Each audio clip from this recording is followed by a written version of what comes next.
What if, in a single moment of soul-crushing grief, one of the most powerful people in the universe remade reality just to erase her own pain?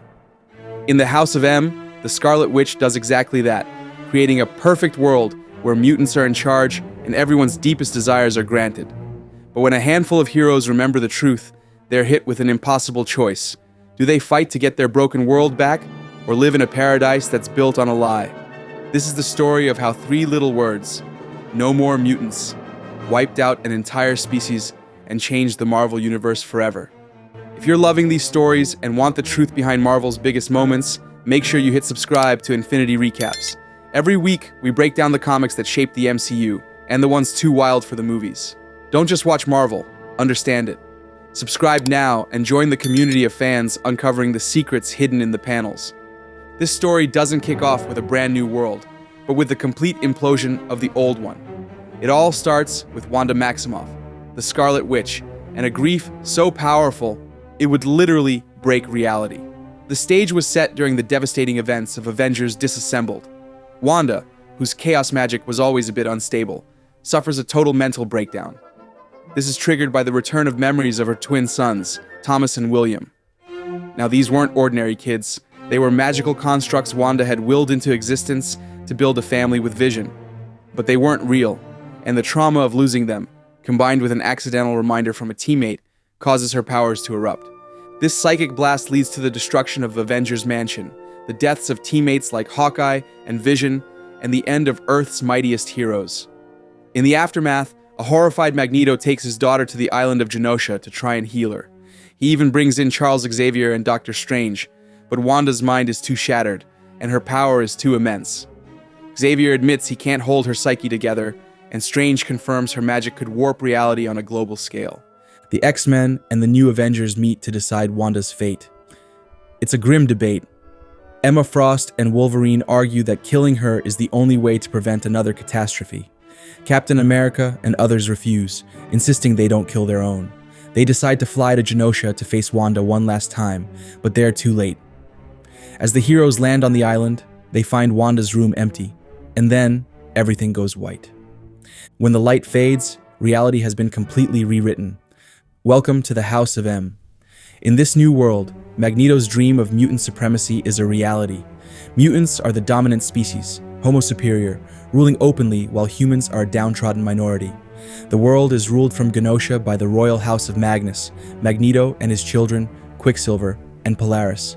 And for our heroes, Wanda built them each a golden cage, a perfect life based on their deepest desires to keep them happy and compliant. Steve Rogers is an old man, a celebrated veteran who was never frozen in ice. Carol Danvers is the world's most beloved hero, Captain Marvel. Spider-Man is a global celebrity, married to his first love, Gwen Stacy, who never died. Scott Summers and Emma Frost are husband and wife. Everyone has what they always wanted. It's a perfect life. But there's a glitch in this new paradise. On a SHIELD helicarrier, an agent of the elite Red Guard wakes up. That agent is Wolverine, and unlike everyone else, he remembers. He remembers the world before. He remembers the flash of white light. He knows this is all a lie. So, why Wolverine? Because in trying to make everyone happy, Wanda accidentally created the one person who could tear it all down. Logan's deepest, most buried desire wasn't fame or fortune. It was to remember his past. So Wanda gave him everything. He now remembers his entire, long, tragic life. And with it, he remembers the world as it was right before the change. Waking up next to Mystique, a member of his Red Guard squad, Logan is immediately on the run. He bolts from the helicarrier on a desperate search for answers, trying to find anyone else who remembers. He looks for Professor X, but finds a normal family living in his mansion. He finds Tony Stark, a human industrialist struggling under mutant rule. Everywhere he turns, the world confirms his worst fears. Reality has been hijacked. His search finally leads him to the Human Resistance Movement, an underground group of non-mutant heroes led by Luke Cage. Cage is skeptical at first, but then Logan tells him about a young girl who came to them just a day earlier, telling the same impossible story. Her name is Layla Miller. Layla Miller is the other key to unraveling this reality. She's a young mutant whose powers manifested the second the world changed, giving her the unique and frankly terrifying ability to wake people up. She can cut through the illusion and force heroes to remember the true timeline, to see both the lie they're living and the truth they've lost. With Logan's knowledge and Layla's power, they start building a team. It's a group of ghosts fighting to get back a world no one else even knows is gone. And waking them up? It's brutal. Layla awakens the heroes one by one, and the psychic shock is pure agony. They have to confront the fact that their perfect lives, their resurrected loved ones, their fulfilled dreams, it's all fake.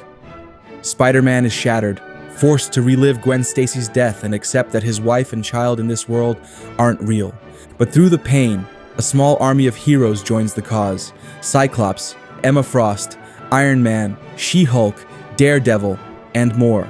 They even find Clint Barton, Hawkeye, alive and well in this reality and bring him into the fold. Their target is clear. They believe Magneto is behind this, and their plan is simple and desperate.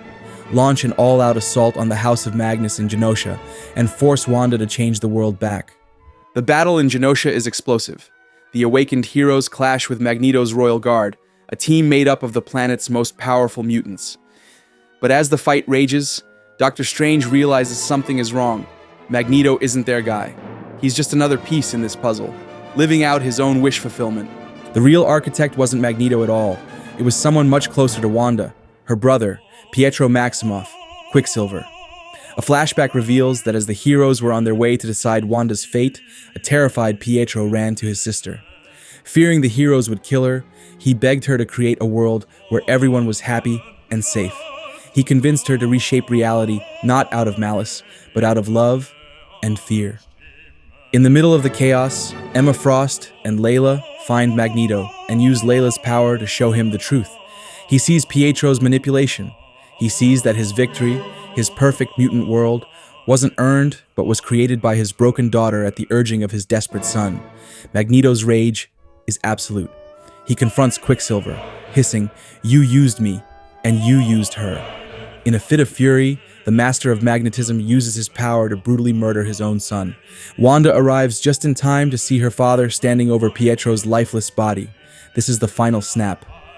The grief over her lost children, the guilt from disassembled, the pressure of her powers, and now, seeing her brother murdered by her father, it all comes crashing down.